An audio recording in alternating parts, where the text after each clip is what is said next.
Hi hello மக்களே, இன்றைக்கி நம்ம சேனலில் ஏலக்காய் செடியோட வீடியோ போட போகிறோம். ஆல்ரெடி நம்ம ஏலக்காயோட நன்மைகள் என்னென்னு முன்னாடி வீடியோவில் போட்டிருக்கோம். பார்க்காதவங்க கண்டிப்பாக பாருங்கள். நான் ஆல்ரெடி சொல்லியிருந்தேன் ஏலக்காயோட செடியை லைவில் போடுறேன் அப்படின்னு சொல்லிட்டு. லைவ் போட முடியாதனால வீடியோ எடுத்திருக்கேன். இது தாங்க ஏலக்காய் செடி.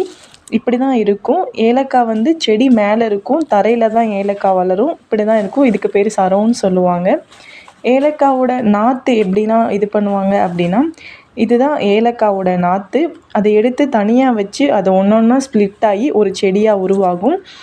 இதுதான் ஏலக்காவோட நாற்று. இப்படி தான் ஒரு நாற்றா தனித்தனியாக நட்டு வச்சு அது அடர்ந்த செடியாக அது உருவாகும்.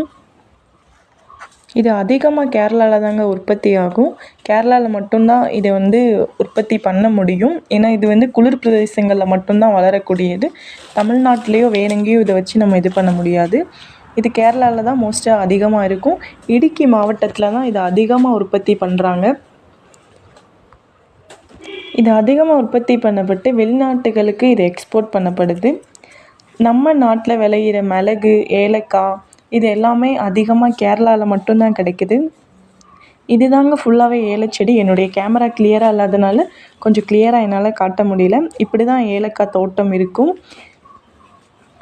இந்த வீடியோ உங்களுக்கு பிடிச்சா லைக் பண்ணிக்கோங்க. நம்ம சேனலை சப்ஸ்கிரைப் பண்ணுங்கள். Thank you for